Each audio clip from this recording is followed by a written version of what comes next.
Not the BCFM politics show is every Friday at 5 o'clock out of Bristol. It's terrific. 3 hours of fantastic chat, news analysis. You won't get anywhere else, so I can't recommend it highly enough. It feels like we're in a bit of a holding pattern at the moment, doesn't it? Just finally, before we run out of time. It feels like, things have calmed down a little bit, just a little bit.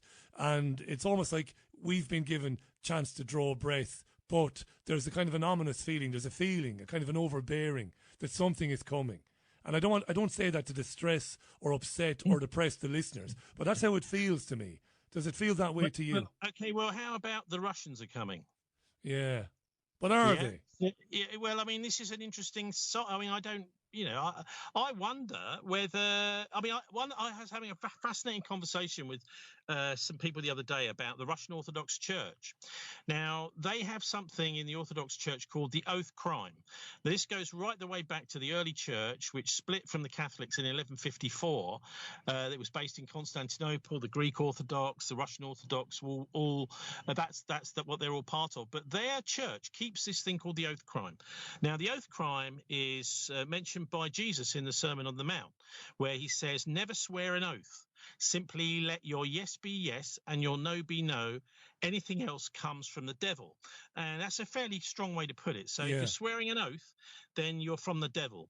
And that's the Orthodox Church takes this quite seriously. The Catholics pretend to. The Protestants don't, because they accept any kind of cult like Freemasonry. Actually, it's fine. You can, it's compatible with the Church of England, blah, blah, blah. No problem at all. In fact, they had a big conference in the 1980s all about it and embraced Freemasonry.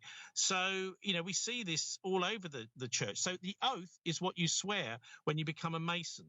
That is a blood-curdling oath. Basically, nobody who's a Mason, in my view, should go anywhere near public office, anywhere near the military, anywhere near public service at all, including broadcasting, the police, ambulance services, medical decision makers, because you're loyal to your cult. You're not loyal to the public, and your cult comes number one.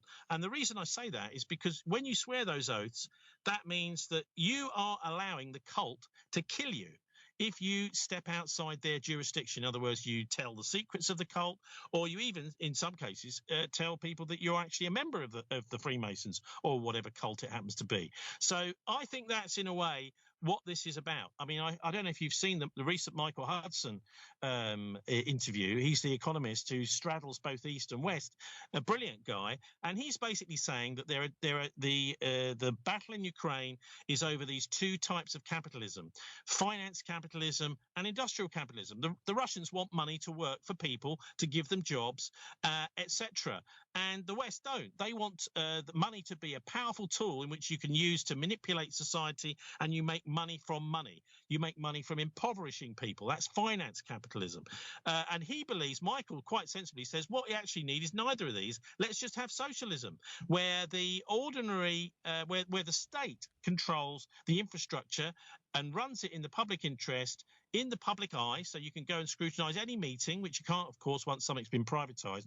But he's talking about things like telecoms, railways, water, electricity, gas, all these things which Thatcher privatised, that they should be back in public ownership and run. And that means that anyone that wants to be an entrepreneur and make some money can do it, use all these utilities at cost. So in a way, I've got a different take on it, talking there about the oath crime, saying that, Freemasonry is acceptable, one side of the Ukraine line, and not acceptable the other side, the Russian side of the Ukraine line.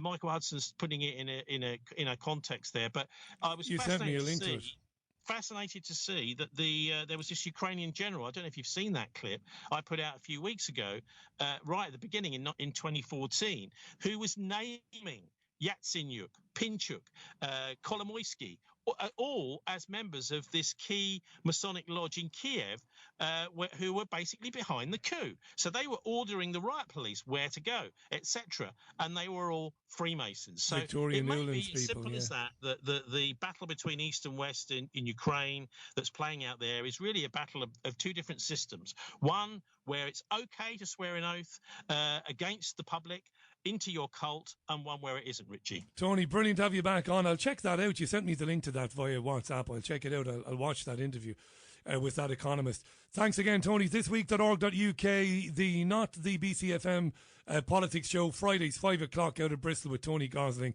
Thisweek.org.uk. You're brilliant, T. Until next time, thanks so much for today. Thanks. Just to plug the books, I've got 2 books out. One is about the history of hidden government from the English Civil War up to the assassination of Princess Diana. That's called The Siege of Heaven Reader. It's an anthology. And the other book is called The Traitors of Arnhem. It's about the deals done between the British and the Nazis towards the end of the Second World War, before the end of the Second World War, which in a way is why we're seeing the battle playing out with Russia now, is because we were dealing with the Nazis in a way that people would never dream of, even before the end of the war. I have both of those books. Very briefly, 10 seconds. Where can people get them? Oh, just via bilderberg.org. So if you haven't got any money, you can download it for free with a watermark. You can download an ebook, which is reasonably cheap, or you can actually get a proper paperback, which is what I'd recommend. Don't download it for free. Buy the book. Support the independent media. Support Tony Gosling. Well, some people don't have any money, Richie. No, really. I don't. But if you do have money, don't be a lazy arse. Don't be a tight arse.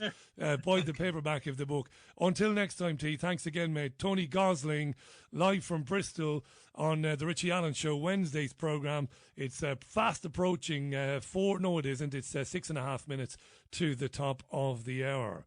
Do buy the paperback if you can on bilderberg.org. Don't download it for free. I always say that about the Richie Allen radio show. If you don't have any money, just listen to the show. Jesus, I put the show online. Anyone can listen to it for free. But if you can support it, please do.